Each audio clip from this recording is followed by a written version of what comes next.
The studio lights were searing. Bleeps and bloops echoed with the nervous chittering of the audience, which consisted of a colourful mix of 12-eyed Xylorbians, spindly insectoid crebe, and even a few gelatinous blorp. Camera drones zoomed around the stage, catching the buzz of anticipation. The words, "Humans are ridiculous," flashed on the enormous holoscreen in bold primary colours. "Welcome, one and all," boomed a voice with an outrageous vibrato.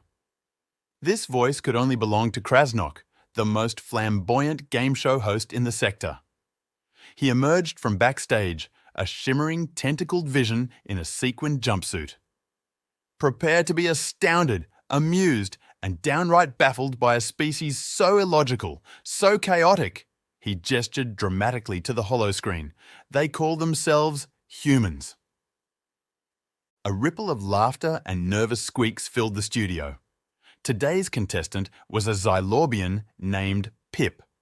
Each of Pip's 12 eyes blinked nervously as she was escorted to center stage. The crowd cheered. "Now, Pip!" Krasnok swished a tentacle, the sequins blinding. "Are you prepared to brave the fearsome death world known as Earth?" Pip's primary eyes widened.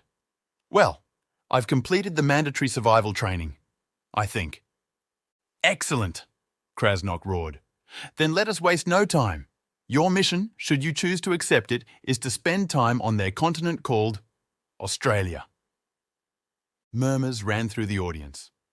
Australia was infamous for its vast size and terrifying wildlife. Had the producers lost their collective minds? "And just to spice things up," Krasnok's grin widened, "you must blend in. No translators, no advanced tech, and absolutely no revealing your extraterrestrial origins." Pip's lower eyes quivered. "Blend in?" "Yes," Krasnok chirped. "Blend in. Although those fleshy meat puppets called humans are now part of the Galactic Coalition, we don't want you getting special treatment. You'll live entirely like a human." The crowd gasped, an audience member shrieking, "That's so cruel!" from somewhere in the back. A map of Australia appeared on the holoscreen, with the city of Sydney highlighted. Krasnok," Pip squeaked. "I don't look very human." "Your human cover will be provided. Just tell them you're from Germany. Humans can't even tell themselves apart," Krasnok chuckled. "Anyways, good luck, Pip. We'll all be watching via the sensory implant in your head. And remember," he winked, "humans are ridiculous." With a blinding flash and the scent of ionized ozone, Pip vanished and was earthbound. The transition left Pip nauseous and disoriented. She staggered, her 12 eyes adjusting to the comparatively dim sunlight. She was no longer on a stage but surrounded by towering metal. Things with many windows. Cave dwellings if her training served her correctly. Her multiple hearts thudded in a frantic polyrhythm against her ribs. And the humans. They were everywhere. Some moved at a dizzying pace, others ambled. Their bipedal forms, with a paltry 2 eyes, were strangely fascinating. A small, furry creature tugged at the end of a stretchy cord held by a human, emitting high-pitched yaps. Was that a pet? "Oi!" A voice startled her. A broad-faced human clad in a strange uniform approached, eyebrows knitted. "You all right there, mate?" Pip, remembering her mission, attempted a smile. It felt foreign on her mandible-filled face. Yes, fellow human. Yes, quite fine, actually. Terrible weather we are having this cycle. And how about those wars? Am I right?" The human squinted. "Okay. Lost, are ya? New in town?" "New..." Pip searched her memory banks. "New on this planet, yes. I just arrived on a sailing vessel from the Germanic Republic of Europe." The lie seemed believable enough. The human grunted and then pointed towards a massive, multi-storied glass and metal box. "Tourist info center's in there. They'll sort you out." Relief washed over Pip, a helpful human. Perhaps this wasn't so bad after all. With renewed determination, she headed towards the building. Inside, a human with exceptionally bright hair sat behind a desk. "G'day. How can I help?" Pip stepped forward. "Hello, fellow Deathworlder. I require accommodations." The words felt clunky in her mandibles. "Righty-o," the cheerful human exclaimed. "What kind of place are you after? A hotel? A hostel? Or are you more on a budget?" Budget? Pip had never considered human currency, having relied on universal replicators all her life. It was time to improvise. "Something simple. I wish to experience the authentic human way of living." A thoughtful gleam flickered in the human's eyes. "I know just the thing. There's this great old shared house a few blocks from here. It's a real Aussie experience, that. I'll let them know you're coming." A shared house? Whatever that was, it would do. Pip needed a place to lie low, observe, and most importantly, access this thing called the internet, which her training instructors had insisted was critical for survival on Earth. Pip rolled her eyes as she followed the directions scribbled on a flimsy paper map to reach the shared house. Do these humans not use digital technology? Next time, she would just use her primitive human portable telephone contraption that the game show provided. She just needed to figure out how it worked. Finally, she reached her destination. It was a rambling old structure, paint peeling, with random bits of furniture adorning its overgrown porch. A sign propped against a chipped bird bath read, "Vacancy! Cheap as chips!" Nervously, Pip knocked. The door swung open to reveal a whirlwind of a woman with wild red hair and mismatched socks. "You must be about the room," she practically sang. Come in, I'm Roxy." Roxy ushered Pip into a living room that could charitably be described as lived in. Mismatched couches faced a flickering hollow screen, primitive by Pip's standards, overflowing bookshelves lined the walls, and a half-finished jigsaw puzzle dominated a chipped coffee table. "So," Roxy chirped, plopping onto a beanbag chair and popping something brightly coloured into her mouth. "Tell me about yourself." Pip, prepared for interviews but not chatty interrogations, stammered. "I'm, German. I recently arrived from overseas. I'm visiting for a while to learn about your Australian ways." "Perfect," Roxy beamed. "We're all about tourists here. Now let me introduce the gang." She whisked a bewildered Pip through the house. There was Ben, headphones glued to his ears, hunched over a contraption Pip identified as a laptop. There was Anya, clad entirely in black, muttering darkly about the plight of wombats, creatures Pip vaguely recalled from her training. Lastly, a towering mountain of muscle named Baz performed a bizarre kitchen ritual involving a metal contraption and pungent brown beans. "He makes the best coffee this side of the Tasman Sea," Roxy declared. "Speaking of..." She shoved a chipped mug into Pip's hands. "Try this, it'll knock your socks off." Pip cautiously sniffed the strange dark liquid, a sense of foreboding growing with each of her eyes. Survival instincts screamed that this coffee might be poisonous. Nonetheless, Pip refused to back down. If she was to pass as human, she'd have to drink the stuff. She took a small sip with a silent internal prayer to whatever deities might protect Xylorbians on Deathworlds. The taste was an explosion on her taste receptors. Bitter, acidic, and joltingly strong, the coffee seared its way down her throat. All her eyes popped wide. Perhaps this was some sort of human endurance test? Roxy, oblivious to Pip's distress, clapped her hands. "See? I told you. Now, about the room."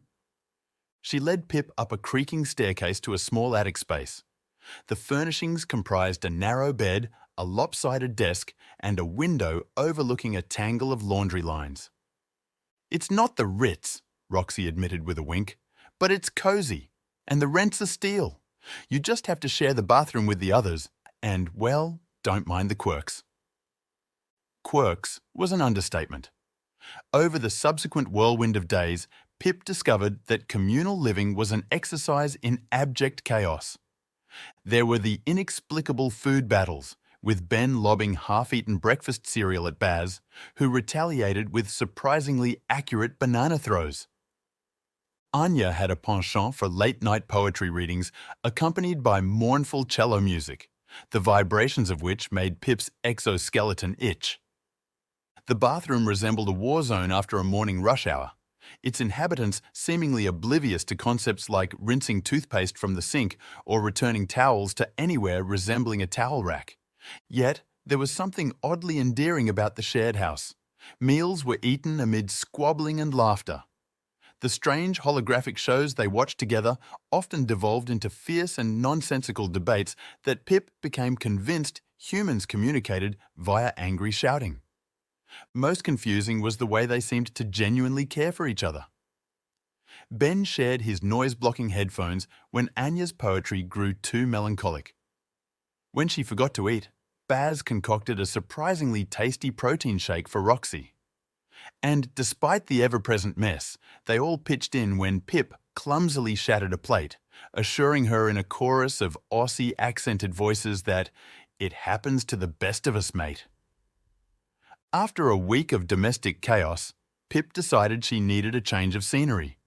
The training files had repeatedly mentioned something called the Outback, which she understood was a vast, untamed wilderness that was apparently the heart of this Australia thing. Besides, Baz's increasingly insistent offers of Vegemite on toast were becoming worrisome. It was time for a strategic retreat. Roxy, ever enthusiastic, practically shoved Pip into a battered old vehicle. "You gotta see the bush while you're here," she declared, tossing a crumpled map towards Pip. What was the deal with humans and paper directions? "Stick to the map, follow the signs, you can't miss it." Confident she could navigate her way out of a paper bag, Pip set off. Hours later, the towering metal structures of the city gave way to rolling plains under a sky so vast it made her dizzy. Night fell swiftly, the stars a dazzling, unfamiliar tapestry. Pip pulled over on the side of a deserted road, marvelling at the silence broken only by unseen creatures' strange chirps and rustles. Sleep came fitfully on the car's hard bench seat. Morning revealed a land bathed in harsh sunlight, red dust swirling in the dry air. Pip activated her phone's antique guidance system, its tinny voice directing her towards a place called Uluru. An image appeared on the hollow screen. It was a massive, rust-coloured rock rising from the desert floor. Intrigued, she followed the directions. The sheer scale of Uluru was breathtaking. Pip exited the vehicle and cautiously approached, her exoskeleton shimmering under the relentless sun. She was distracted after taking in the fantastic scenery as a loud buzzing sound startled her. Swatting at the air, she recoiled in horror. Flies! Hundreds of them swarmed her face relentlessly. Survival instincts overrode curiosity, sending Pip back to the vehicle's dubious safety. Determined to prove her intergalactic bravery, Pip continued onwards. Signs warned of creatures called dingoes, emus, and something particularly ominous called a drop bear. Each rustle in the dry brush sent shivers down her spine. Then, to her surprise, a creature emerged from the shrub. Huge, bipedal, with powerful legs. A kangaroo. It was far bigger than the training videos had depicted. It hopped across the road in front of her with a mighty bound. And then another. And another. Soon, there was a mob of kangaroos, their powerful forms silhouetted against the setting sun. Pip watched open-mouthed, fear replaced with a sense of wonder at these strange, beautiful creatures. But it was the tiniest creature that proved the most challenging. That night, a spider the size of Pip's palm casually strolled down the wall of her cramped motel room. Her eyes were wide in panic, and she spent the night barricaded on the bathroom counter. The pleasant memory of her trip banished by the very real eight-legged terror of the galaxy just out of reach. After surviving the spider incident, Pip decided wilderness might be overrated. Craving civilization and perhaps a shower without arachnid roommates, she headed back toward the bustling city. Yet, the outback had left its mark. The vastness of the sky, the strange symphony of animal calls, and the unexpected beauty of those mighty kangaroos had stirred something within her. Upon her return, the shared house gang practically tackled her with questions. "Did you see a dingo?" Baz boomed, looking mildly disappointed when Pip admitted she hadn't. "I bet you swam in a billabong," chimed in Roxy, ever the optimist. Even Anya paused in painting her toenails black to give Pip a curious look. "What was it like for you? Scary?" Pip smiled hesitantly, her mandible twitching. "It was big and quiet, and yes, a little scary." She considered the spider encounter. "But some things, they're beautiful in their own way." The others exchanged puzzled glances. But for a moment, Pip noticed a flicker of something like understanding in their eyes. Perhaps this was what it meant to be human, or at least to tolerate life as a human on this absurd planet. She felt a strange sense of belonging, knowing that despite the chaos, despite the Vegemite, despite the ever-present danger of overly giant spiders, she had found her place here. Later, as the sounds of Ben's keyboard tapping and a mournful cello drifted up the staircase, Pip began messaging on her phone. It was time to log her final thoughts for the game show as her time on Earth was coming to a close. Email address: survived.earth@galacticmail.xlr. Subject: Humans are ridiculous. Australia edition. Final thoughts. She hesitated, debating what to write. Then inspiration struck. Pip found an image of a kangaroo silhouetted against a blazing sunset, uploaded it, and started typing. Observation: humans are peculiar, illogical, and sometimes slightly terrifying. They are also surprisingly resilient, unpredictably kind, and possess a baffling fondness for creatures that may or may not be trying to kill them. Seriously. I speak of the land of Australia, where the spiders are bigger than your head, and even the fluffy things have hidden weapons. Super seriously, everything here plots your demise. Sharks, jellyfish, snakes, you name it. How do humans live here without being in a constant state of panic? It's baffling. Recommendation: Earth has its moments, so proceed with caution, but remember to keep an open mind. Coffee is an acquired taste. Beware of spiders unless adequately outfitted with the latest military tech and weapons. Always bring earplugs because humans have only one volume when conversing: loud. She hit send, a grin spreading across her mandibles. She had done it, and she couldn't wait to get her prize for surviving the show, an all-expenses-paid trip to a place called the South Side of Chicago.